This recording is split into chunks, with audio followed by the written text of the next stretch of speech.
Be positively in the Aditya Perijapadanla സമയമാണ് ഓഗസ്റ്റിലേക്ക്.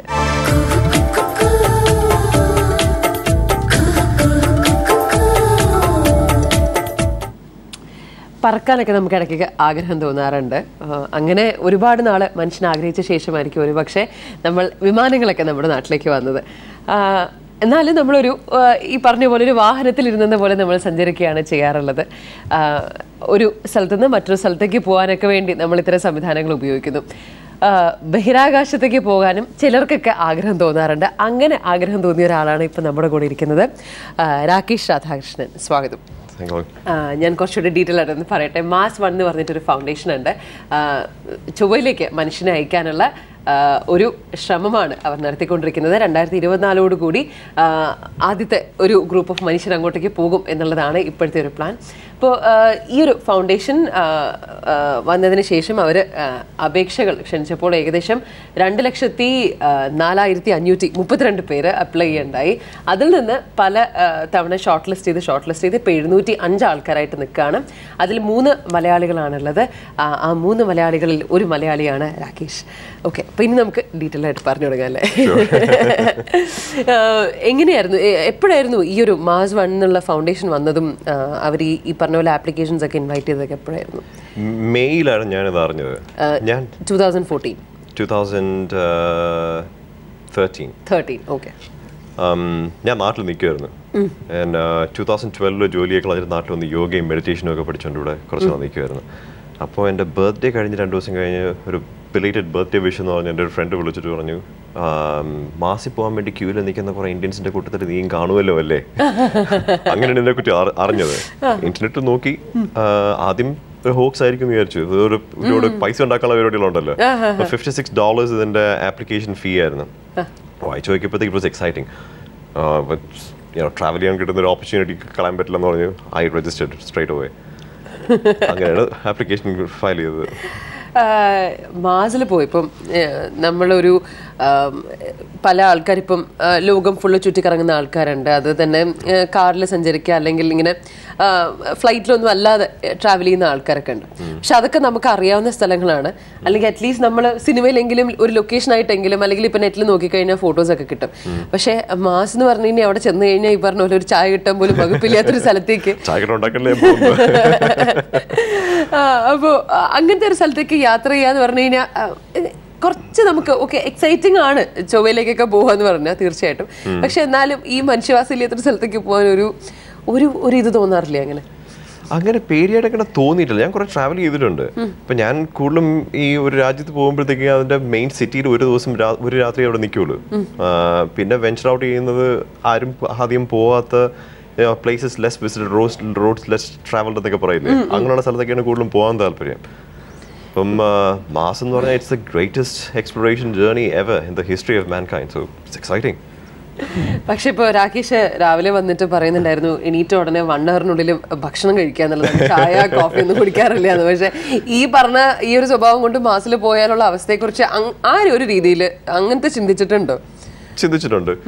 മാസിൽ main ആഹാരം എന്ന് പറയുന്നത് ഡ്രൈ ആയിട്ടുള്ള ഫുഡ് പാക്കറ്റ്സ്, അത് ആദ്യം കൊണ്ടുപോകുന്ന സപ്ലൈസ് ആണ്. പിന്നെ ഈ 2 years കൂടുമ്പോഴത്തേക്ക് ഓരോ 4 year മെമ്പേഴ്സ് വന്നുകൊണ്ടിരിക്കുമ്പം they bring in supplies for all of us as well. ബാക്കിയുള്ള ആഹാരമെല്ലാം അവിടെ നമ്മൾ ഈ ലിവിങ് യൂണിറ്റ്സിനകത്ത് തന്നെ കൃഷി ചെയ്ത് ഉണ്ടാക്കുകയാണ് ചെയ്യുന്നത്. സ്റ്റേപ്പിൾ ഫുഡ് എന്ന് പറയുന്നത് ഇൻസെക്ട്സും മോസ്റ്റ്ലി പൊറ്റേറ്റോസും അങ്ങനെയുള്ള ലീക്സും അങ്ങനെയുള്ള സാധനങ്ങളൊക്കെ ആയിരിക്കും. So food is there. എനിക്ക് നേരെ പോയി കൃഷി ചെയ്യുന്ന സ്ഥലത്ത് നിന്ന് പറിച്ച് കഴിക്കാം. So I don't see a problem. പിന്നെ ഈ രാവിലെ എന്തെങ്കിലും കഴിക്കണമെന്നേ ഉള്ളൂ. I am not very particular with food. അപ്പം എന്തെങ്കിലും തിരിച്ച് കഴിക്കാത്ത എന്തെങ്കിലും ആണെന്നുണ്ടെങ്കിൽ I am happy.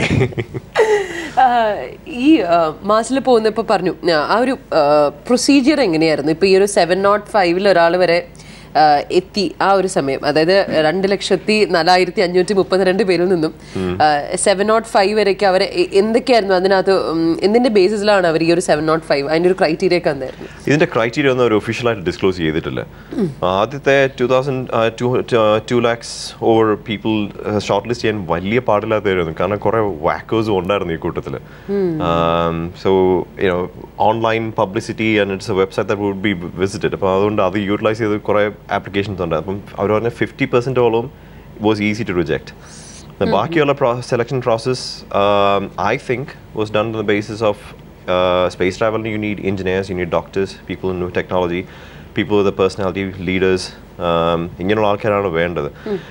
And research has shown that ഈ extreme ആയിട്ടുള്ള disciplined people are not good for it. Like military personnel and people like that are not very good. And, also extremely extroverted people ഉണ്ടല്ലോ, ഈ ഒരുപാട് ബഹളം ഉണ്ടാക്കി സംസാരിക്കുകയും ചിരിക്കുകയും അട്ടഹസിക്കുകയൊക്കെ ചെയ്യുന്ന ആൾക്കാർ, they are also not good to be in a confined environment with other people. അപ്പം അതിൻ്റെയൊക്കെ ബേസിസിലാണ് ഇത് ഷോർട്ട് ലിസ്റ്റ് ചെയ്യായിരിക്കും. Must have been the criteria.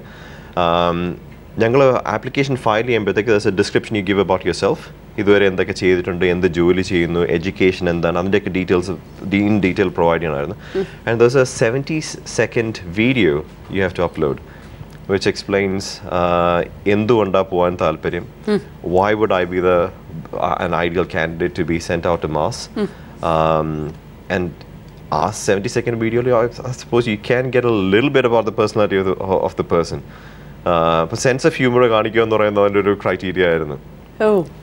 It's on the basis of that, beginning of this year, towards the end of last year, December അവസാനമായപ്പോഴത്തേക്ക് they shortlisted it down to 1,058 people. പിന്നെ അത് കഴിഞ്ഞ് ഒരു health check criteria ഉണ്ടായിരുന്നു. They sent us a health criteria that we had to take down to a physician.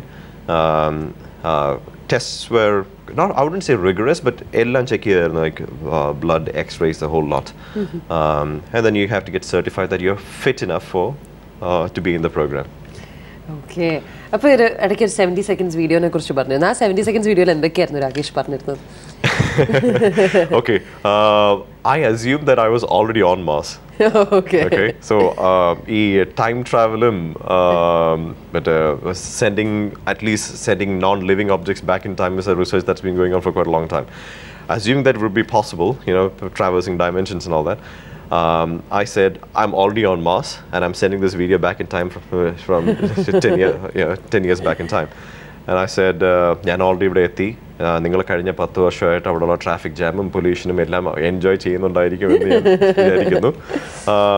എന്തുകൊണ്ടാണ് എന്നെ വിട്ടത്? എനിക്ക് മുടിയില്ലാത്തതുകൊണ്ട് shampoo ആവശ്യമില്ല, അതുകൊണ്ട് ഞാനിവിടെ പൊല്യൂഷൻ ഉണ്ടാക്കുന്നില്ല, പണി കുറവാണ്, അങ്ങനെയൊക്കെയുള്ള ഒരു അപ്രോച്ച് ആയിരുന്നു എൻ്റെ. It wasn't a very formal, I can do this, I can do that, and I'm like this, I'm the best person in the world. I didn't do that. I took a little bit of a funny approach to doing that. അപ്പോൾ മാർസിൽ ഇപ്പോൾ first group പോകുന്നത് 4 പേരുടെ ഒരു group വെച്ചിട്ടാണ്, 4 പേരുടെ ഗ്രൂപ്പായിട്ടല്ലേ പോകുന്നത്. എങ്ങനെ final short list ചെയ്യുമ്പോഴത്തേക്കും അത് എത്ര പേരായിരിക്കും അവസാനം ആ ഒരു സെലക്ഷൻ കഴിഞ്ഞെത്തുക? ഇപ്പോൾ ഒരു 2 ആഴ്ച മുമ്പ് എനിക്കൊരു ഇമെയിൽ കിട്ടിയായിരുന്നു. അവർ പറഞ്ഞിരുന്നത് ഈ ഷോർട്ട് ലിസ്റ്റ് ചെയ്യുന്ന ഒരു ട്വിറ്റർ വഴി ഒരു ഓൺലൈൻ ലൈവ് ആയിട്ടുള്ള ക്വസ്റ്റ്യൻ ആൻസർ സെഷനും ഉണ്ടായിരുന്നു. That was about 2-3 weeks ago. അപ്പോൾ അതിലവർ പറഞ്ഞതെന്ന് വെച്ചാൽ അവർക്കൊരു ക്രൈറ്റീരിയ ഉണ്ട് that they are not going to disclose. The number of participants, number of shortlisted candidates that go into the training program, അവരങ്ങനെ പ്രീഡിറ്റർമിൻ ചെയ്തിട്ടില്ല. There is not a specific number. പക്ഷേ 24 പേര് minimum വേണം. But they will surely take more people in. കാരണം ഈ 10 വർഷത്തിൻ്റെ ഇടയിൽ 8 വർഷത്തെ training, in the span of 8 years things can happen. മനുഷ്യരല്ലേ. I might just say, I don't want to do this anymore. I might, pull back. So it'll be more than 24, but less than nobody knows. ഈ 24 ഒരാളാവും എന്നുള്ള കാര്യത്തിൽ ഭയങ്കര ഉറപ്പുണ്ടോ? എനിക്ക് first 4 ഒരാളാവണമെന്ന്. മാസിൽ പോവാന്ന് പറഞ്ഞു. അപ്പോൾ ഇത് എന്താ എല്ലാവർക്കും ഞാൻ എടുത്തു പറയേണ്ട ആവശ്യമില്ല, പക്ഷെ അതൊരു 1 way ടിക്കറ്റ് മാത്രമേ ഉള്ളൂ എന്ന് തോന്നുന്നല്ലേ തിരിച്ചു വരുന്ന കാര്യത്തിനെ കുറിച്ച്? ഇപ്പോഴത്തെ ടെക്നോളജി വെച്ച് നമുക്ക് സ്പേസിൽ 8 months വരെ മാക്സിമം സർവൈവ് ചെയ്യാൻ പറ്റുള്ളൂ. അതൊക്കെ 8 months കഴിയുമ്പോഴത്തേക്ക് അത് എമൗണ്ട് ഓഫ് റേഡിയേഷൻ നമ്മളെ ബോഡിയിൽ അടിക്കുന്നുണ്ട്. We start mutating. അപ്പോൾ അതുകൊണ്ട് ഈ ഇന്റർനാഷണൽ സ്പേസ് സ്റ്റേഷൻ പോസിബിലിറ്റീസ് അറിയില്ല. നമ്മൾ ഈ ഫാന്റസി കാർട്ടൂൺസ് ഒക്കെ കണ്ടിട്ടില്ലേ കൊച്ചിലെ? Scene of fantastic 4 and things like that. അപ്പോൾ അതിൽ വാട്ട് ഹാപ്പൻസ് ഇസ് അവർ ഗാമ റേഡിയേഷനിൽ in ideal conditions they get exposed and they mutate into super humans. അപ്പോൾ അങ്ങനെയൊക്കെയുള്ള സംഭവങ്ങൾ ഉണ്ടാവാം. I'm just kidding, but International Space Station research ചെയ്യാൻ പോകുന്ന scientists എല്ലാം they stay there for 6 months. Within a 7-month period they come back to Earth. That's ideal. Mars പോകുമ്പോഴത്തേക്ക് it takes a minimum of 7 months when Mars is closest to the Earth. പക്ഷെ അവിടെ പോയിട്ട് തിരിച്ചു വരാമെന്നുണ്ടെങ്കിൽ you looking at minimum 14 months of full-time exposure to that radiation with the existing technology, which we cannot do. അപ്പോൾ തിരിച്ചു വരുമ്പോഴത്തേക്കും നമ്മൾ human beings ആയിരിക്കില്ല. either be dead or be muted into something else. Okay. അല്ല, ഇപ്പൊ ഞാൻ ഈ പറഞ്ഞ പോലെ തന്നെ ഇതൊരു റൗണ്ട് ട്രിപ്പ് അല്ല, അവരങ്ങോട്ട് ഒരു 1 way മാത്രമല്ലേ ഓഫർ ചെയ്യുന്നുള്ളൂ. പിന്നെ എന്തായാലും തിരിച്ചു വരാൻ പറ്റില്ല എന്നുള്ളതാണ് ഞാൻ ഉദ്ദേശിച്ചത്. അപ്പോൾ വീട്ടിലൊക്കെ പൊതുവെ എങ്ങനെയായിരുന്നു? പ്രത്യേകിച്ച് അമ്മമാർക്കൊക്കെ ആയിരിക്കുമല്ലോ ബുദ്ധിമുട്ടുണ്ടാവും. ഒബ്വിയസ്ലി അമ്മയ്ക്ക് പണ്ട് പോലെ ഞാൻ ഇപ്പം ചൈനയിൽ പോകുന്നെന്ന് പറഞ്ഞാലും ഷാങ്ഹായിൽ സിറ്റിയിൽ പോകുന്നെന്ന് പറഞ്ഞാലും അമ്മയായിരിക്കും എന്തിനാടാ പോകുന്നത്, ജോലിക്ക് വല്ലതും ആണോ? പറഞ്ഞില്ല അമ്മ, ഞാൻ ചുമ്മാ കറങ്ങാൻ പോകുന്നു. അമ്മ ഒരു ഈ മുഖത്ത് ആ എക്സ്പ്രഷൻ എങ്ങനെ മാറി ഭയങ്കര സങ്കടമാവും. എന്തിനാ ഇങ്ങനെ പാടുപെട്ട് അവിടെയൊക്കെ പോകുന്നത്, വീട്ടിൽ ഇരിക്കടാ, ഞാൻ നിനക്ക് ആഹാരമൊക്കെ ഉണ്ടാക്കി തരാം. That's my moms approach. അപ്പോൾ അങ്ങനെയുള്ള അമ്മയാകുമ്പോഴത്തേക്ക് ഞാൻ മാസി പോകുന്ന പറയുമ്പോഴത്തേക്ക് പോടാ നീ പോകുന്നു വേണ്ട, ദാറ്റ്സ് ഇറ്റ്, വേറെ ഓപ്ഷനൊന്നും തരുന്നില്ല. അച്ഛൻ പിന്നെ അങ്ങനെ അതൊന്നും പറയില്ല. പക്ഷെ അമ്മ വഴിയാണ് മെസ്സേജസ് ഒക്കെ കൂടുതൽ ഓപ്പറേറ്റ് ചെയ്യുന്നത്. അപ്പൊ അമ്മയടുത്തെന്ന് പറയും ആവശ്യമില്ലാത്ത ഓരോ പണിക്ക് ഇറങ്ങി തിരിച്ചിട്ടുണ്ട്. അനിയൻ ഹിസ് കൂൾ, ഹി നോസ് എനിക്ക് കറങ്ങി ഇടക്കാൻ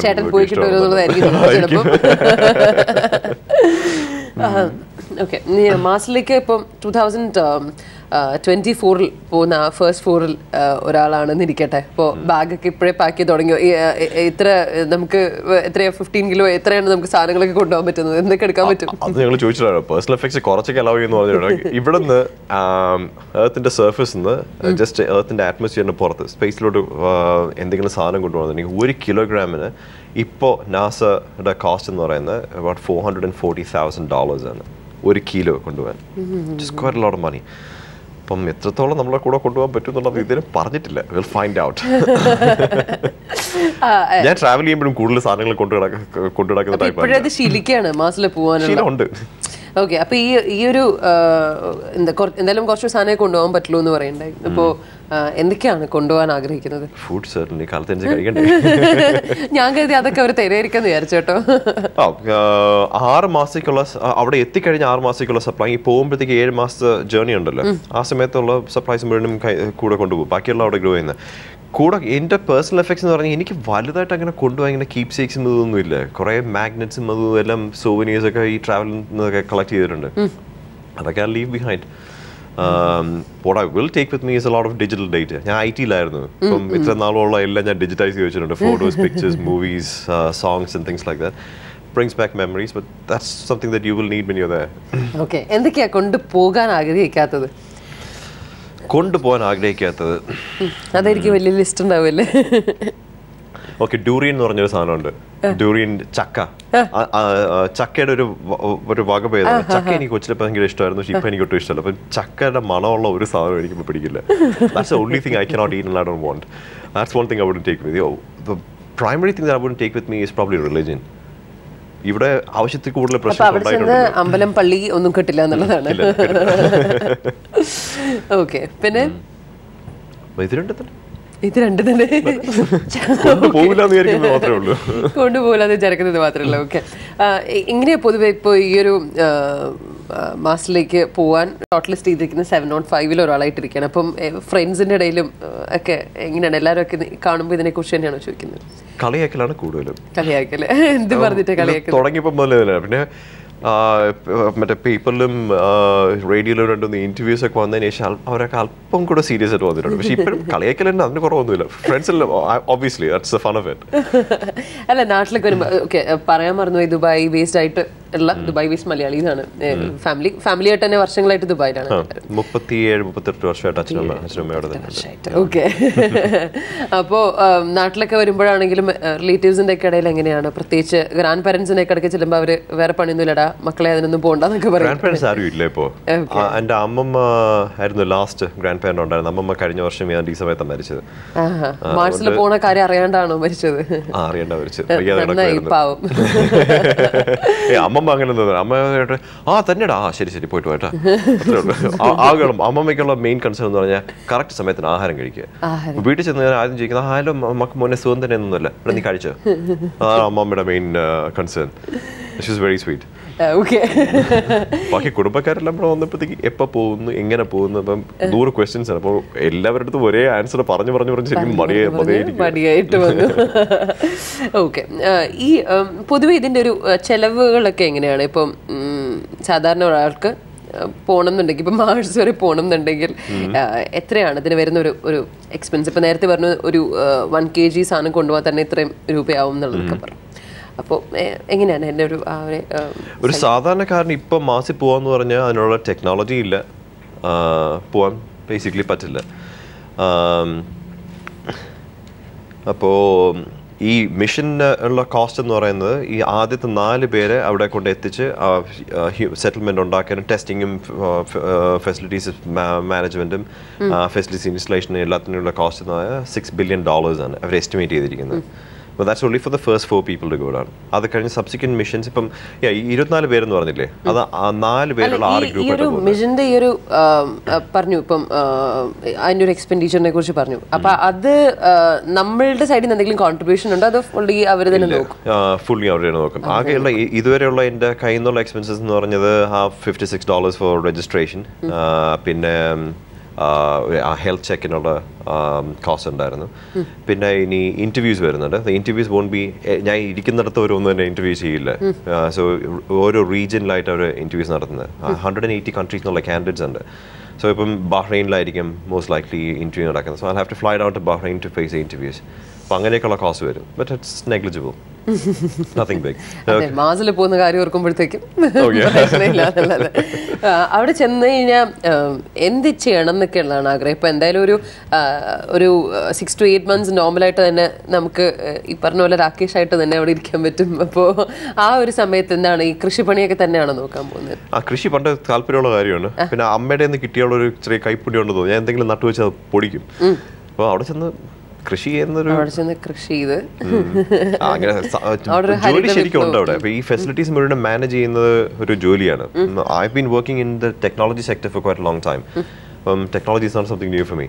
അപ്പം ഒരു എഞ്ചിനീയർ എന്നുള്ള ഒരു ബേസ് മെയിൻ്റനൻസ് എഞ്ചിനീയർ എന്നുള്ള ഒരു ജോബ് എനിക്ക് ഉറപ്പായിട്ടും കാണും. Out of the world technology maintain ചെയ്യാന്ന് പറഞ്ഞാൽ ഇറ്റ്സ് സംതിങ് എക്സൈറ്റിംഗ്. അതിൻ്റെ കൂടെ കുറച്ച് കൃഷിപ്പണി. പിന്നെ training program is also quite interesting. ഈ 8 വർഷത്തിനുള്ള ട്രെയിനിങ്ങിൽ they'll teach you all about space travel. They'll train you on that particular area of work. So it's like getting another master's degree, being at that program. One of the most exciting subjects is alien exobiology. Get to learn about alien life forms, that sort of thing. You might want to ask me the question. Aliens വല്ലതും കിട്ടിയിട്ടുണ്ടോ? അല്ല, aliens ഈ പറഞ്ഞ പോലെ aliens ഉണ്ട് എന്നുള്ളത് ഇതുവരെയ്ക്കും അങ്ങനെ prove ചെയ്തിട്ടുള്ള ഒരു കാര്യമൊന്നുമല്ലല്ലോ. പ്രൂവ് ചെയ്തിട്ടുണ്ട്. There's a lot of controversy on that. We wouldn't really know. ഇപ്പോൾ ഇങ്ങനെയുള്ളൊരു ഇത്രയും വാല്യൂബിൾ ആയിട്ടുള്ള ഒരു ഏലിയൻ ലൈഫ് ഫോമിന് ഡെഡ് ഓർ അലൈവ് എവിടെന്നെങ്കിലും കിട്ടിയാൽ അതിനെ ക്യാപ്റ്റീവ് ചെയ്ത് ഇടുക എന്നുള്ളത് ഇപ്പം അമേരിക്ക പോലുള്ള രാജ്യത്തിന് it's like A must undisclosed ആയിട്ട് വെച്ചേക്കുക എന്നുള്ളത്.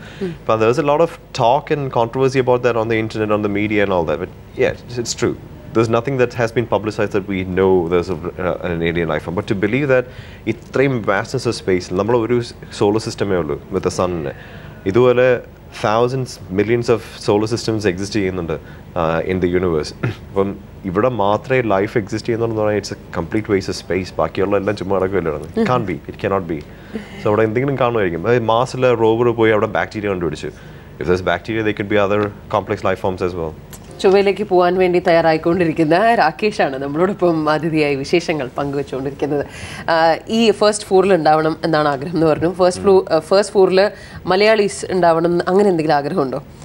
ഉണ്ടാവണമെന്നോ ഉണ്ടാവാതിരിക്കണമെന്നോ അങ്ങനെ എന്തെങ്കിലും? ഞാൻ പോകണമെന്ന് പറയുമ്പോഴത്തേക്ക് നമ്മളല്ലാതെ ബാക്കി 3 സെലക്ഷൻ ക്രൈറ്റീരിയ എങ്ങനെയാന്ന് വെച്ചാൽ ഓരോ ഗ്രൂപ്പിലും 4 പേരുണ്ടാവുന്ന 2 ആണുങ്ങളും 2 പെണ്ണുങ്ങളുമാണ്. അതിൽ ആ ഒരു 4 പേരും പ്രിഫറബിളി 4 ഡിഫറെൻറ്റ് കോണ്ടിനെൻറ്റ്സ് തന്നെ ആയിരിക്കും. Obviously from different countries as well. So 2 മലയാളികൾ ഒന്നിച്ച് പോവില്ല ഫോർ ഷുവർ.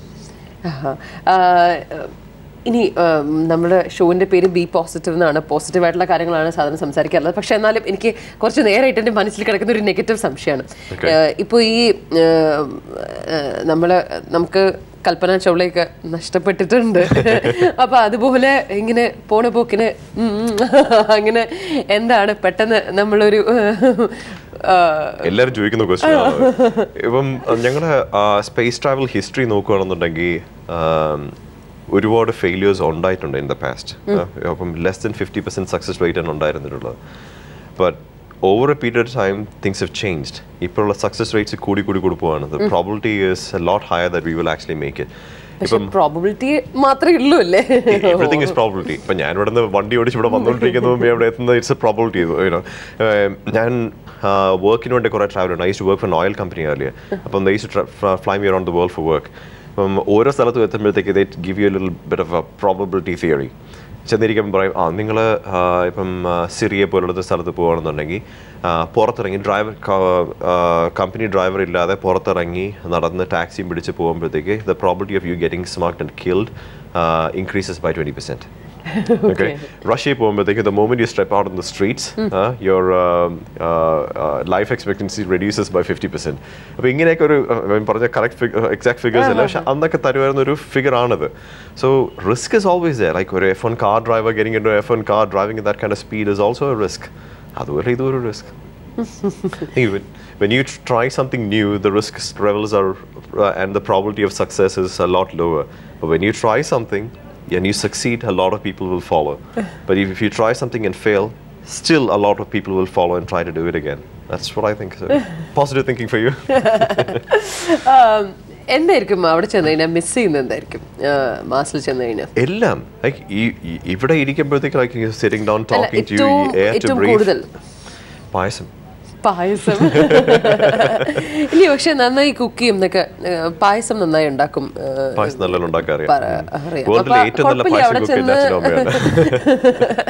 അല്ല, അവിടെ ചെന്ന് കൃഷിയൊക്കെ തുടങ്ങുമല്ലോ. അത്യാവശ്യം പശുവിനെയൊക്കെ വളർത്തി പാലൊക്കെ എടുത്ത് പാൽപ്പായസമൊക്കെ ഉണ്ടാക്കി കുടിക്കാം. പിന്നെ കുറെ ട്രാവൽ ചെയ്യുന്നതിനെ കുറിച്ച് പറഞ്ഞു. നമുക്കിനി ചൊവ്വന്ന് ഭൂമിയിലേക്ക് തന്നെ കുറച്ച് നേരത്തേക്ക് തിരിച്ചു വരാം. അപ്പോൾ ഏകദേശം ഒരു കണക്ക് പറയാനാണെങ്കിൽ എത്ര കൺട്രീസ്, എത്ര cities travel ചെയ്തിട്ടുണ്ട്? എല്ലാം കൂടെ 47 countries, I think, probably more. Here in the county നോക്കിയപ്പോൾ 47 countries ഞാൻ പോയിട്ടുണ്ട്. Cities were most likely around or more than 300 cities. I haven't actually kept a count. Around about 300 cities പോയിട്ടുണ്ട്. ഞാൻ travel ചെയ്യുമ്പോഴത്തേക്ക് I don't stay in one place. I relax here, suck it, all in type അല്ല. I keep trying to move around and try as much as food as possible, local delicacies ഒക്കെ. ഈ local ആൾക്കാരുടെ വീട്ടിലേക്ക് ഡോറിൽ പോയി കൊട്ടി നോക്കിയിട്ട് ഞാൻ ഇവിടെ കിടന്നോട്ടെ ചോദിക്കും. അവരിന്ന് ഫുഡ് കഴിക്കും, അവർ കിച്ചണിൽ പോയി അവരെ സഹായിക്കും. അപ്പോൾ അങ്ങനെയൊക്കെയാണ് ട്രാവൽ ചെയ്യുന്നത്. So you get to know how people live there, how they cook. എനിക്ക് ഫുഡിനോട് ഒരു താല്പര്യമുണ്ട്. അപ്പോൾ അങ്ങനെയൊക്കെ ട്രാവൽ ചെയ്തിട്ടുണ്ട്. I move around quite a lot. അപ്പോൾ ഒരു രാത്രി ഒരു സിറ്റി അല്ലെങ്കിൽ ഒരു റീജിയനിൽ നിൽക്കും. അവിടുന്ന് ബാക്ക് പാക്ക് എടുത്തിട്ടുള്ള ബാക്ക് പാക്കാണ്. ഓക്കെ. അപ്പോൾ ഈ ചെന്നിട്ടുള്ള സ്ഥലങ്ങളിൽ ഏറ്റവും ഇഷ്ടപ്പെട്ട സ്ഥലം ഏതാണ്? അങ്ങനെ ഒരു സ്ഥലമായിട്ട് പറയാൻ പറ്റില്ല. പക്ഷെ എന്നാലും നമുക്കിപ്പം രണ്ടാമതൊരിക്കൽ കൂടെ പോകണം എന്ന് തോന്നിയിട്ടുള്ള സ്ഥലം? ഞാൻ ഓരോ തവണ പോകുമ്പോഴത്തേക്കും കൂടുതൽ എക്സൈറ്റിംഗ് ആയിട്ട് തോന്നിയിട്ടുള്ള ഒരു സ്ഥലം ടർക്കിയാണ്.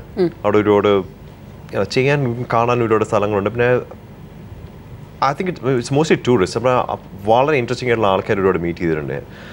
അവിടെ എക്സ്ട്രീം അഡ്വെഞ്ചേഴ്സ് താല്പര്യമുള്ള ആൾക്കാരും വരുന്നുണ്ട്. ഈ റിലാക്സ് ലെയ്ഡ് ബാക്ക് ഹോളിഡേസിന് വരുന്ന ആൾക്കാരുണ്ട്. സോ ഈ ആൾക്കാർ സംസാരിച്ച് അവരെ എക്സ്പീരിയൻസസും അതും ഈ good stories, happy stories, sad stories എല്ലാം കേൾക്കൊണ്ടിരിക്കാൻ എനിക്ക് ഇഷ്ടമാണ്. So I met the most interesting people in Turkey. That's why I like that place.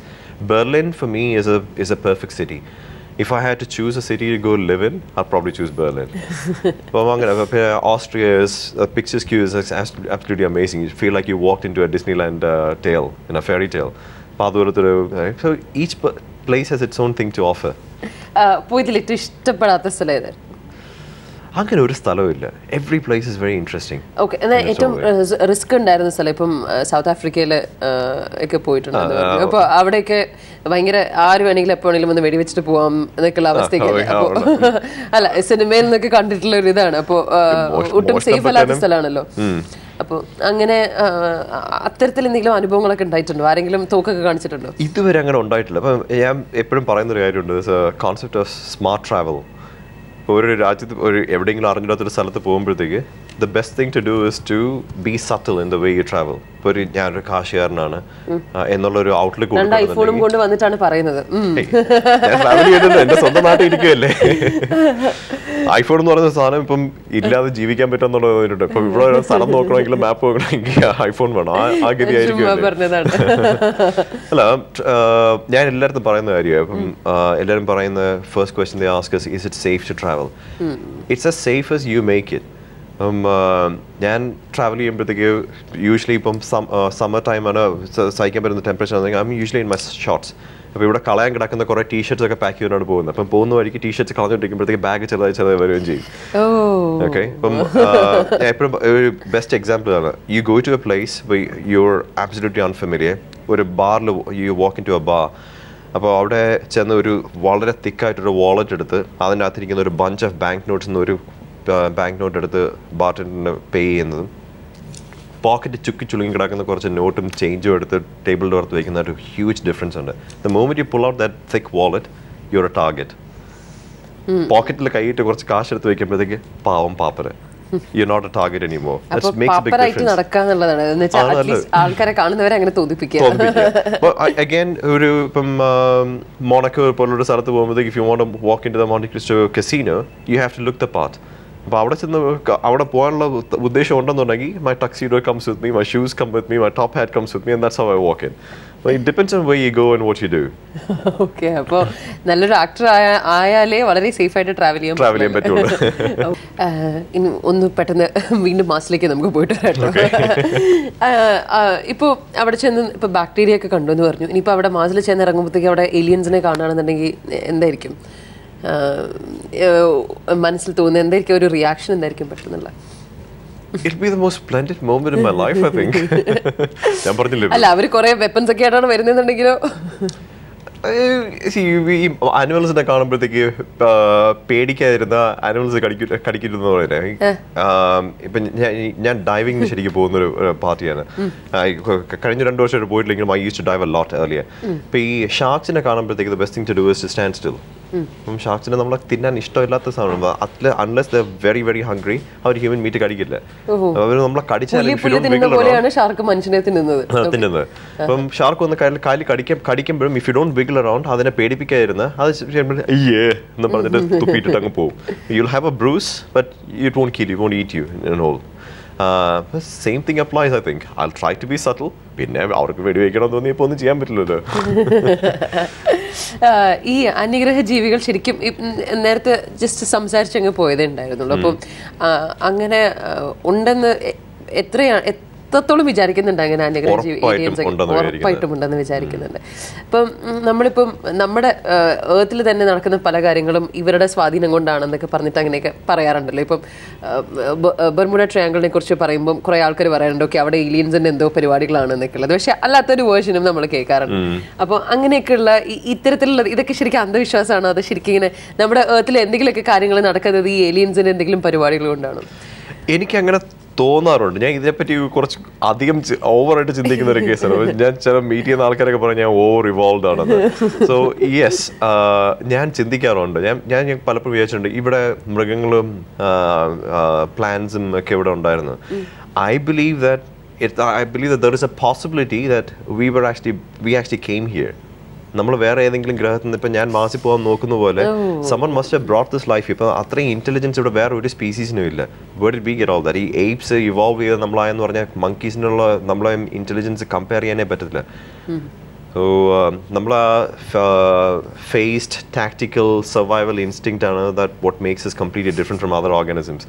അപ്പം അതുകൊണ്ട് അത് എവിടെ നിന്നും വന്നായിരിക്കും എന്ന് എനിക്കൊരു തോന്നലുണ്ട്. അല്ല ഈ കുരങ്ങന്മാരാണല്ലോ മനുഷ്യരായത്, പിന്നെ എന്താണ് ഇപ്പൊ നമ്മൾ കുറെ നാളായിട്ട് കുരങ്ങന്മാരെ കാണുന്നില്ല, ഇവരാരും മനുഷ്യരാവുന്നില്ലല്ലോ എന്നൊക്കെയുള്ള രീതിയിൽ സംശയം. അതിന് ഒരു ടീച്ചർ ക്ലാസ്സിൽ മറുപടി പറഞ്ഞത് കേട്ടിട്ടുള്ളതാണ്. ഇന്നൊരു ഫേസ്ബുക്ക് ഒരു സ്റ്റേറ്റസ് അപ്ഡേറ്റ് കണ്ടു, മനുഷ്യരുടെ പ്രവൃത്തിയൊക്കെ കണ്ടിട്ട് കുരങ്ങന്മാരെ ആത്മഹത്യ ചെയ്യുന്നതായിരിക്കും മനുഷ്യരാവുന്നതിന് തൊട്ട് മുന്നത്തെ സ്റ്റേജിൽ. അപ്പോൾ മേ ബി അതുപോലെയും ആയിരിക്കും. ഓക്കെ, അപ്പോൾ ട്രാവൽ ചെയ്യുന്ന വീണ്ടും എർത്തിലേക്ക് വരികയാണെങ്കിൽ ട്രാവൽ ചെയ്യുന്നത് പറഞ്ഞു. അപ്പം അങ്ങനെ മറക്കാനാവാത്ത എക്സ്പീരിയൻസ് ഒരുപക്ഷെ ഒരുപാട് പേര് ചോദിച്ചിട്ടുള്ളതായിരിക്കും. പക്ഷെ എന്നാലും മറക്കാനാവാത്ത എക്സ്പീരിയൻസ് കണ്ടതിൽ വെച്ച് ഇപ്പം ചില ആൾക്കാർ നമ്മളെ വല്ലാതെ ഇൻഫ്ലുവൻസ് ചെയ്യുകയും അവരെക്കുറിച്ച് നമ്മൾ പിന്നെയും ചിന്തിക്കുന്ന രീതിയിൽ അങ്ങനെ എന്തെങ്കിലും ആൾക്കാരോ എന്തെങ്കിലും ഇൻസിഡൻറ്റോ അല്ലെങ്കിൽ ആൾക്കാർ ഒരുപാടുണ്ട്. ഇൻസിഡൻസ് ഞാൻ പറഞ്ഞു തുടങ്ങി കഴിഞ്ഞാൽ തീർക്കാൻ പറ്റില്ല. അപ്പം the best moment in my life എന്ന് പറയുന്നത് ഞാൻ ഓയിൽ പ്ലാറ്റ്ഫോംസിലൊക്കെ കുറേ വർക്ക് ചെയ്തിട്ടുണ്ട്. അപ്പം അങ്ങനെ ഇറാനിലൊരു ഓയിൽ പ്ലാറ്റ്ഫോമിൽ വർക്ക് ചെയ്യുന്നുണ്ട്. there were things that were happening in my life that weren't going in my favor. Things were going pretty bad. അപ്പം അങ്ങനെ ഇരുന്നൊരു സമയത്ത് ഞാൻ ഒരു ദിവസം രാത്രി ഒരു മണി 2 മണി സമയത്ത് ഹെലിപാഡിൽ പ്ലാറ്റ്ഫോമിലുള്ള ഹെലിപാഡിൽ ഞാൻ ഇറങ്ങി അന്ന് ഞാൻ സ്മോക്ക് ചെയ്യുമായിരുന്നു. സ്മോക്കിങ് മതിയാക്കി ഒന്നൊരു സിഗാറും എടുത്ത് അവിടെ നിന്ന് smoke ചെയ്തുകൊണ്ടിരുന്നപ്പോഴത്തേക്ക് it was a perfectly moonlit night. A moon looked like a big white ball, right? I could touch it. It was very close by. Blue color light all around. And വെള്ളത്തിൻ്റെ താഴെ ചെറിയ sound കേട്ട് ഞാൻ ഇങ്ങനെ clean ചെയ്ത് നോക്കിയപ്പോഴത്തേക്ക് there were a lot of dolphins swimming around. And there was a whale shark that the dolphins were swimming around. I completely forgot what I was thinking about, why I was low, and I was standing there watching the dolphins just playing to nothing in that beautiful scenery. That's something that മനസ്സിൽ ഇങ്ങനെ capture ചെയ്തിട്ടുള്ള ഒരു moment എന്ന് പറയുന്നില്ലേ. That's it. അപ്പോൾ ഈ സങ്കടപ്പെട്ടൊക്കെ ഇരിക്കുമ്പോഴത്തേക്ക് I just think about the moment. I can think about those dolphins and I just go, you know, world is not bad after all. Photos ഒക്കെ എടുക്കാറുണ്ട്, ക്യാമറ ക്യാരി ചെയ്ത് photos എടുക്കാറുണ്ട്. അങ്ങനെ photography കോഴ്സിനൊന്നും പോയി ഇങ്ങനെ master ചെയ്തിട്ടൊന്നുമില്ല. But it's എനിക്കുള്ളൊരു കുഴപ്പമെന്ന് പറഞ്ഞാൽ I start doing something once I get the hang of it. അങ്ങ് മെയ്സ്ട്രോ level എത്തിയില്ലെങ്കിലും ഒരു ലെവൽ എത്തിക്കഴിഞ്ഞാൽ I kind of drop it and move into something else. ഈ ഇപ്പോൾ ഇത്രയും സ്ഥലങ്ങളിൽ ട്രാവൽ ചെയ്തതിക്ക് പലതരത്തിലുള്ള ഭക്ഷണങ്ങൾ ട്രൈ ചെയ്തിട്ടുണ്ടാവും. അപ്പോൾ അങ്ങനെ എന്തൊക്കെ ജീവികളെ കഴിച്ചിട്ടുണ്ട്? Long list. കഴിച്ചിട്ടുള്ള ഏറ്റവും ഓൾമോസ്റ്റ് ഡിസ്കസ്റ്റിംഗ് ആയിട്ടുള്ളതെന്ന് പറഞ്ഞാൽ ഫ്രൈഡ് മാഗറ്റ്സ് ഇല്ലേ, ഇപ്പോഴും ഇല്ലേ. അത് എത്ര ഫ്രൈ ചെയ്താലും ഒരുമാതിരി ഇങ്ങനെ ഒരു സ്ക്വിഷി ഒരു മഷി കൈൻഡ് ഓഫ് ടെക്സ്ചറാണ്. അത് കഴിക്കുമ്പോഴത്തേക്ക് യു ഫീൽ നാക്കിലൊരു രോമം തോന്നുന്നത്. അല്ലാതെ ഞാൻ കഴിച്ചിട്ടുള്ള ലൈവ് ഓക്ടോപസിനെ പറഞ്ഞ പോലെ പാമ്പ് അങ്ങനെ പാമ്പൊക്കെ ഇറ്റ്സ് എ നോർമൽ തിങ്. 8 കാലി കഴിച്ചിട്ടില്ല. പാറ്റ, ഗ്രാസ് ഹോപ്പേഴ്സ് അങ്ങനെയുള്ള സാധനങ്ങളൊക്കെ കഴിച്ചിട്ടുണ്ട്. ഞാനൊരു ഫോറസ്റ്റ് സർവൈവൽ ട്രെയിനിങ്ങിന് പോയിട്ടുണ്ട് പണ്ട്. 14 ദിവസം 14 nights 15 days in the jungle. പക്ഷേ പോകുമ്പോഴത്തേക്ക് കയ്യിൽ തീപ്പെട്ടിയില്ല, പിച്ചാത്തിയില്ല, ഒന്നുമില്ല. കൂടെ വരുന്ന ഒരു ട്രെയിനറിൻ്റെ മാത്രമേ ഈ എക്യുപ്മെൻ്റ് ഉള്ളൂ. He has a radio as well. അന്ന് അങ്ങനെ പറഞ്ഞത് സാധാരണ ഗ്രൂപ്പുകളൊക്കെ വരുമ്പോഴത്തേക്ക് എന്തെങ്കിലും പഴങ്ങളൊക്കെ കിട്ടുന്നതാണ്. We are like the unlucky group he's ever handled. ഒന്നുമില്ല. അപ്പോൾ we had to survive on forest bugs and all that. അപ്പോൾ ഇതിലേക്ക് എടുത്ത് കല്ല് വെച്ച് നിന്ന് അടിച്ച് ചതച്ചിട്ട് വലിച്ച് തുറന്ന് you slurp in the contents inside. It doesn't taste as bad. ഇത് കഴിക്കുമ്പോഴത്തേക്ക് നമ്മൾ ഈ ഓട്സ് ഇല്ലേ ആ ചെറുത്ത പോലെയൊക്കെ ഇരിക്കും. ഓട്സിന്റെ ഒക്കെ സ്വാദാണല്ലേ. ബ്ലാൻഡ് ആണ്. ടേസ്റ്റ് എന്ന് പറയുന്ന സാധനമില്ല. പക്ഷെ ടെക്സ്റ്റ് എന്ന് പറയുന്ന ഒരു മാതിരി ഓവർ കുക്ക് ചെയ്ത ഓട്സ് ഇല്ല, അതുപോലെ ഇരിക്കും. ഏറ്റവും വലിയ പ്രശ്നം എന്ന് പറഞ്ഞാൽ കഴിച്ച് കഴിയുമ്പോഴത്തേക്ക് കുറച്ചൊക്കെ ഇവിടെ പറ്റിയിരിക്കില്ല, അതിൻ്റെ ഒരു സ്മെല്ല് വരും. അപ്പം വെള്ളം ഇല്ലല്ലോ, സോപ്പും വെള്ളം ഇല്ലല്ലോ പോയി മോൻ കഴിയാൻ. അപ്പോൾ അതും കൂടെ നടക്കുമ്പോഴത്തേക്ക് ഒരു പ്രശ്നമുണ്ട്. Otherwise it's okay. ഓക്കെ. അപ്പോൾ മാസിൽ ഇപ്പോൾ 2024 ഉള്ള ഫസ്റ്റ് 4 ഒരാളാകട്ടെ എന്ന് തന്നെ ഇപ്പോൾ ആശംസിക്കുകയാണ്. അപ്പോൾ അങ്ങനെയാണെന്നുണ്ടെങ്കിൽ അതിന് മുന്നേ ചെയ്തു തീർക്കാൻ ആഗ്രഹിക്കുന്ന അല്ലെങ്കിൽ ഏതെങ്കിലും ഒരു സ്ഥലം വിസിറ്റ് ചെയ്യണമെന്നോ അല്ലെങ്കിൽ എന്തെങ്കിലും ഒരു കാര്യം ചെയ്യണമെന്നോ അല്ലെങ്കിൽ ഞാൻ ഭൂമി വിട്ട് ചൊവ്വയിലേക്ക് പോണതിന് മുന്നേ എനിക്ക് ഇന്നത് ചെയ്യണം, അങ്ങനെ എന്തെങ്കിലും ആഗ്രഹങ്ങളുണ്ടോ? എനിക്ക് ഭൂമിയുടെ 3 പീക്സും എത്തണമെന്നുണ്ട്. Like north pole, south pole and Mount Everest. Mount Everest കയറണമെന്നാണ് ഞാൻ ഈ വർഷം കയറണമെന്ന് പറഞ്ഞിട്ടുണ്ട്. അപ്പോൾ അവിടെ ഷെർപ്പ സ്ട്രൈക്സും അത് ഇങ്ങനെ പ്രശ്നങ്ങളെല്ലാം വന്ന് അങ്ങനെ ട്രെയിനിങ് ഒക്കെ ക്യാൻസൽ ചെയ്തു. അപ്പോൾ അതുകൊണ്ട് get to the Arctic and the Antarctic circles. I want to go to the Arctic as soon as possible. Ice melt ചെയ്ത് തുടങ്ങി, അവിടെ ഡ്രില്ലിംഗ് തുടങ്ങാൻ പോകുന്നു. അപ്പോൾ അത് രണ്ടും ചെയ്ത് തീർക്കണമെന്നുണ്ട്. പിന്നെ ഒബ്വിയസ്ലി ഐ ഹാവ് കമ്മിറ്റ്മെന്റ്സ്. അച്ഛനമ്മയുണ്ട്. അപ്പോൾ അവരെയൊക്കെ ഹാപ്പി ആക്കി റെഡിയാക്കി വെച്ചിട്ട് കമ്മിറ്റ്മെന്റ്സ് ഉണ്ട്. അത്ര ചൊവ്വയിലേക്ക് വീട്ടുകാരൊക്കെ ചൊവ്വയിൽ പോകുന്ന ആളാണ് കമ്മിറ്റ്മെന്റ്സിനെ കുറിച്ച് രാവിലെ ഇരുന്ന് പറയുന്നത്. അച്ഛനോടൊന്ന് ഞാൻ പറഞ്ഞില്ല 37 ഇയേഴ്സ് മുമ്പ് ദുബായിൽ പോയി. Similar sort of thing. അപ്പൊ അമ്മയെ കൊണ്ടുപോകും. ഡിസ്റ്റൻസ് അല്പം കൂടുതലാണല്ലോ. അമേരിക്ക പോകുമ്പോഴത്തേക്ക് ദുബായ് പോകുന്നതിന്റെ എത്ര ഓൾമോസ്റ്റ് 4 times 5 times ഡിസ്റ്റൻസ് ഉണ്ട്. This is a bit farther. 7 മാസമല്ലേ ആവുന്നുള്ളൂ. ഓക്കെ. ടെക്നോളജിയും ഡെവലപ്പ് ചെയ്യുന്നുണ്ട്. Looking at warp drive and അങ്ങനെയൊക്കെയുള്ള ടെക്നോളജീസ് ഡെവലപ്പ് ചെയ്യുമ്പോഴത്തേക്ക് ഇപ്പം it takes 7 months to get there. ചിലപ്പോൾ 2024 ഞങ്ങൾ പോകാൻ സമയമാകുമ്പോഴത്തേക്ക് it be a lot faster. Warp drive എന്ന് പറയുന്ന ടെക്നോളജി ഡെവലപ്പ് ചെയ്യുകയാണെന്നുണ്ടെങ്കിൽ if it actually works you can actually travel between the space time continuum. അപ്പോൾ ഇവിടെ നിന്ന് ഒരു 2 minute കൊണ്ട് വേറൊരു ഗാലക്സി വരെയൊക്കെ എത്താൻ പറ്റും. It's theory. ഈ പറഞ്ഞു ആരും ഇങ്ങനെ തൂക്കൊന്നും കാണിച്ച് അങ്ങനെ കൊല്ലാനൊന്നും നോക്കിയിട്ടില്ല. എപ്പോഴും എന്താ ഇങ്ങനെ നല്ലൊരു ആക്ടറായിട്ടാണ് ട്രാവൽ ചെയ്യുന്നത് എന്നുള്ളത്. പക്ഷെ അല്ലാതെ ഇപ്പം കുറേ അഡ്വഞ്ചറസ് ആയിട്ടുള്ള കാര്യങ്ങളൊക്കെ ചെയ്യുന്നുണ്ട്. അപ്പം അങ്ങനെ ഏതെങ്കിലും ഒരു സമയത്ത് ഇങ്ങനെ ഒരു മരണത്തെ മുന്നിൽ കണ്ട നിമിഷം എന്നൊക്കെ നമ്മൾ പറയില്ല, അങ്ങനെ എന്തെങ്കിലും നിമിഷം ഉണ്ടായിട്ടുണ്ടോ? വളരെ കൂടുതലുണ്ടായിട്ടുണ്ട്. ഇപ്പം ഞാനിത് കഥ പറഞ്ഞിട്ടുണ്ടെന്നപ്പോഴത്തേക്ക് ഒരു എൻ്റെ ഫ്രണ്ടിനെന്ന് പറഞ്ഞാണ് നീ പേർഷ്യൻ പൂച്ചയായിരിക്കുമെന്ന്. ഈ പേർഷ്യൻ പൂച്ചയ്ക്ക് 9 ലൈഫ് ഉണ്ടെന്നാണ് പറയുന്നത്. അതിലൊരു 7 ഞാൻ ഓൾറെഡി യൂസ് ചെയ്തിട്ടുണ്ട്. ഇവരോട് ഇൻസിഡൻസ് ഉണ്ടായിരുന്നു. ഞാൻ ഈ ഓഫ് ഷോർ ഫീൽഡിൽ വർക്ക് ചെയ്യുമ്പോഴത്തേക്ക് ഒരു റേഡിയോ ടവർ, ഞാൻ ടെലികമ്മ്യൂണിക്കേഷൻ എഞ്ചിനീയറാണ്. അപ്പോൾ അതിൻ്റെ ടവറിൻ്റെ മുകളിൽ കയറി നിന്ന് മറ്റേ സേഫ്റ്റി ഹൂക്ക് ഞാൻ ഹൂക്ക് ചെയ്തിട്ടില്ലായിരുന്നു. I forgot about it. അപ്പം സാറ്റലൈറ്റ് ഫോണിൽ ഒരു കോൾ വന്നു. കോൾ എടുത്ത് സംസാരിച്ചത് ഫോൺ ഹാങ്ങപ്പ് ചെയ്തിട്ട് ഞാൻ മറ്റേ കൈ വെച്ച് പിടിച്ചോണ്ടിരുന്ന കൈ അങ്ങ് വിട്ടു. And I started following backwards. നല്ല ഹൈറ്റിൽ നിൽക്കുക. അപ്പോൾ അവിടെ താഴെ വിടാണെങ്കിൽ ഉറപ്പാണ് കാറ്റ് പോയി കിട്ടും. അപ്പോൾ എൻ്റെ കോളീഗ് അപ്പുറത്ത് നിന്ന ആൾ ഇങ്ങനെ ലീൻ ചെയ്ത് എൻ്റെ ഷർട്ടിൽ വലിച്ചിട്ട് ഓവറോളിൽ വലിച്ച് പിടിച്ച് ഇങ്ങനെ തിരിച്ചിട്ട് എൻ്റെ ഫേസ് വന്ന് സ്മാക്ക് എന്ന് പറഞ്ഞ് അഴിക്കുക ചെയ്ത പോളിൽ. അങ്ങനെ നിന്നു. That's one thing I can always remember. ഇപ്പോൾ തട്ടിപ്പോകുമായിരുന്നു. പിന്നെ ഫിലിപ്പീൻസിലൊരു വോൾക്കേനോ കയറിപ്പോയി. അത് കയറി അവിടെ പച്ച കളർ ലാവ കാണാൻ പറ്റുന്നൊരു വോൾക്കേനാണ്. അത് ക്ലൈംബ് ചെയ്ത് ഭയങ്കര ചെളിയും ഇതുമൊക്കെ ആയിട്ട് കിടക്കുന്നു. മഴയുണ്ടായിരുന്നു. കയറി മുകളിലെത്തിയപ്പോഴത്തേക്ക് ഈ സാധനം കിടന്ന് കുമ്പിള് വന്നു തുടങ്ങി. അതിൽ ചെറുതായിട്ടൊന്ന് കുമ്പിൾ ചെയ്ത് വന്ന് തെറിച്ചത് ഞാൻ നിൽക്കുന്നതിൻ്റെ ഒരു 2 അടിക്ക് അപ്പുറത്തായിരുന്നു. അതൊരു സ്ക്രീം. അത് ഓടി ഇറങ്ങാനും പറ്റില്ല. അവിടെ നിന്ന് ചെളിയും ഇതായിട്ട് കിടക്കുന്നുണ്ട്. ഉരുണ്ടിറങ്ങിയിട്ടുണ്ട്. താഴെ എത്തുമ്പോഴത്തേക്ക് എല്ലുകളൊക്കെ എണ്ണം കൂടും. ഇത് രണ്ടും ഒന്ന് ട്രാവൽ ചെയ്ത് ഒന്ന് വർക്ക് ചെയ്തത്. ഈ എക്സ്പീരിയൻസ് ഒക്കെ എഴുതണം, അങ്ങനെ ഷൂട്ട് ചെയ്ത് വെക്കണം, അങ്ങനെ എന്തെങ്കിലും ആഗ്രഹങ്ങളുണ്ടോ? ആഗ്രഹം ഉണ്ടായിട്ടുണ്ട്. പക്ഷെ എനിക്ക് ഇത് ഒരിടത്തിരുന്ന് എഴുതാനുള്ള ക്ഷമ ഇതുവരെ ഉണ്ടായിട്ടില്ല. അതാണ് ഏറ്റവും വലിയ കുഴപ്പം. ഞാൻ ഇരുന്ന് കോൺട്രാക്ട്സും ഇതൊക്കെ എഴുതാറുണ്ട്. പക്ഷേ ഈ എക്സ്പീരിയൻസസ് പറയുന്നത് ഇങ്ങനെ ആൾക്കാരത് പറയാൻ താല്പര്യമുണ്ട്. പക്ഷെ ഇരുന്ന് എഴുതി ബ്ലോഗ് ചെയ്യുക അങ്ങനെയുള്ള ഒരു ശീലം വന്നിട്ടില്ല. ഓക്കെ. ഇനി എന്താ, ഞാൻ ഓൾറെഡി ഒരു നെഗറ്റീവ് ക്വസ്റ്റ്യൻ ചോദിച്ചു, ഒരു നെഗറ്റീവ് ക്വസ്റ്റ്യൻ കൂടെ ചോദിക്കാണ്. ഇപ്പോൾ ഇനിയൊരു ഷോർട്ട് ലിസ്റ്റ് ചെയ്യുമ്പോൾ അങ്ങനെ സംഭവിക്കാതിരിക്കട്ടെ, അതിൽ നിന്ന് പുറത്ത് പോവുകയാണെങ്കിൽ പിന്നെ എന്തായിരിക്കും പ്ലാൻസ്? ചൊവ്വയിലേക്ക് ഇപ്പോൾ ഈ ഒരു മാസ് 1 എന്നുള്ളൊരു ആ ഒരു പ്രോജക്റ്റിൻ്റെ ഭാഗമാവാൻ പറ്റാതെ പുറത്തു പോകുകയാണെന്നുണ്ടെങ്കിൽ വീണ്ടും ഈ മാസിന് പോകാനുള്ള ആ ഒരു ശ്രമങ്ങൾ തുടരുമോ, അതോ വേറെ എന്തെങ്കിലും കാര്യങ്ങളിലേക്ക്? മാസിൽ പോകാനുള്ള ശ്രമങ്ങൾ പിന്നെ തുടർന്നിട്ട് കാര്യം ഇല്ല. ഇപ്പം നാസയോ ESAയോ ഒക്കെ ആസ്ട്രോണട്സിനെ അയക്കുകയാണെന്നുണ്ടെങ്കിൽ they have fully trained astronauts and they would prefer people like that to be sent there. ഇപ്പം നാസയുടെ പ്രോഗ്രാം എല്ലാം പോയിട്ട് തിരിച്ചു വരാമെന്നുള്ളതാണ്. അപ്പം ഇതിൽ ഒരു സെലക്ഷൻ പ്രോസസ്സിൽ ഞാൻ ഡ്രോപ്പ് ഔട്ട് ആവുകയാണെന്നുണ്ടെങ്കിൽ I'll still support the program. There's a lot I can do. ആൾക്കാരെ അറിയിക്കുക. ഇപ്പോൾ ഇതിൻ്റെ ഫണ്ടിങ് എന്ന് പറയുന്നത് അത്രയും പ്രൈവറ്റ് സ്പോൺസർഷിപ്സും അതൊന്നും വരുന്നത്. It's not a government project, but taxpayers' money എടുത്തല്ലേ യൂസ് ചെയ്യുന്നത്. അപ്പം the way they think they'll generate the monies for this is by comparing it with the Olympics. ഇപ്പോൾ ഒളിമ്പിക്സ് ആണ് ഇപ്പം വേൾഡിൽ നടക്കുന്ന ഏറ്റവും വലിയ ഇവന്റ്. ഇപ്പോൾ ഒളിമ്പിക്സിൻ്റെ ഇയർലി റവന്യൂ എന്ന് പറയുന്നത് $11 billion ആയിരുന്നു the last time the Olympics happened.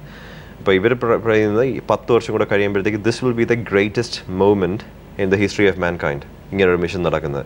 അപ്പം ഒളിമ്പിക്സിനെക്കാളും റവന്യൂ ഇത് ജനറേറ്റ് ചെയ്യാൻ ചാൻസ് ഉണ്ട്. അപ്പം estimated revenue is around $12.4 billion at this time. $6 billion ആവശ്യമുള്ളൂ ആദ്യത്തെ 4 പേര് പോകാൻ. So I'll support the program. I'll keep working on it, but unfortunately I won't be able to. പിന്നെ ഞാൻ ഇതും ബേസ് ചെയ്ത് ലൈഫ് മാറ്റി വെച്ചോണ്ടിരിക്കുകയല്ലേ. I'm not thinking I'm going to Mars and I've cancelled everything. എൻ്റെ ഒരു ലൈഫ് ഉണ്ട്, അത് parallel ആയിട്ട് ഇങ്ങനെ പോകുന്നുണ്ട്. I'll carry on with that as well.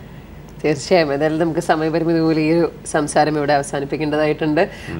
ഒരുപാട് വിശേഷങ്ങൾ പറഞ്ഞു, യാത്രകൾ അനുഭവങ്ങളൊക്കെ പറഞ്ഞു. അത് മാത്രമല്ല ചൊവ്വയിലേക്ക് പോകാനുള്ള ആ ഒരു പരിപാടികളെ കുറിച്ചും ഒക്കെ പറഞ്ഞു. അപ്പോൾ എന്തായാലും 2024 ഈ മാസ് 1 ഈ ഒരു പ്രോഗ്രാമിന്റെ ഭാഗമായി പോകുന്ന 4 പേരിൽ ഒരു മലയാളി ഉണ്ടാവട്ടെ, ആ മലയാളി രാകേഷ് ആവട്ടെ എന്ന് ആശംസിക്കുന്നു. ഇത്രയും സമയം സംസാരിച്ചതിന് ഒരുപാട് നന്ദി. Thank you.